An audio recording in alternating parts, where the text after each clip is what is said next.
Dans une capsule précédente, on t'a brièvement parlé de la cote. Alors, regardons-la de plus près dès maintenant. Tu apprendras comment elle est déterminée et pourquoi elle fluctue. La base est vraiment simple. Il faut considérer la cote comme la probabilité qu'a un événement de se réaliser. Plus les chances sont élevées, plus la cote est basse. Et plus les chances sont basses, plus la cote est élevée. Ça, c'est la partie facile. Plusieurs éléments entrent en ligne de compte pour déterminer les probabilités qui serviront à fixer une cote. La qualité des joueurs et des équipes, mais aussi des facteurs externes. C'est pourquoi la cote n'est pas fixée de façon permanente et qu'elle peut fluctuer dans le temps. Prenons un exemple. Si ton ami et toi avez parié à un moment différent sur la victoire de votre équipe préférée, il se pourrait que la cote associée à votre choix ne soit pas la même. Ton ami parie sur l'équipe le matin.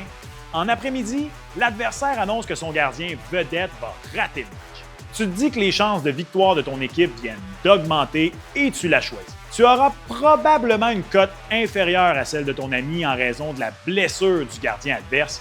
Et ton ami, lui, a probablement une cote plus élevée car il a fait son pari à un moment où c'était plus risqué.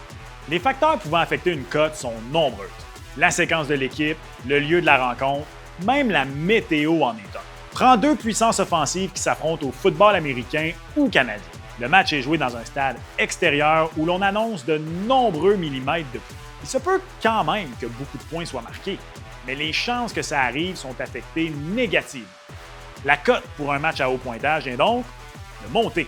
Il y a aussi des facteurs extérieurs à l'événement sportif en soi qui touchent la cote. Comme quoi? Bien, si une grande majorité de parieurs prennent la même équipe pour une victoire à deux issues, la cote de cette équipe sera ajustée à la baisse, tandis que celle de l'adversaire sera ajustée à la hausse pour équilibrer le risque du côté de mise au jeu plus. Ce qu'il faut retenir, c'est que si une cote te semble trop belle pour être vraie, c'est peut-être qu'il y a un nouvel élément qui t'a échappé.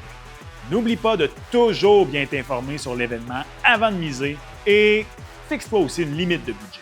Suis la série Les Bonnes Bases pour découvrir toutes les fonctionnalités de mise au jeu plus et maximiser ton expérience.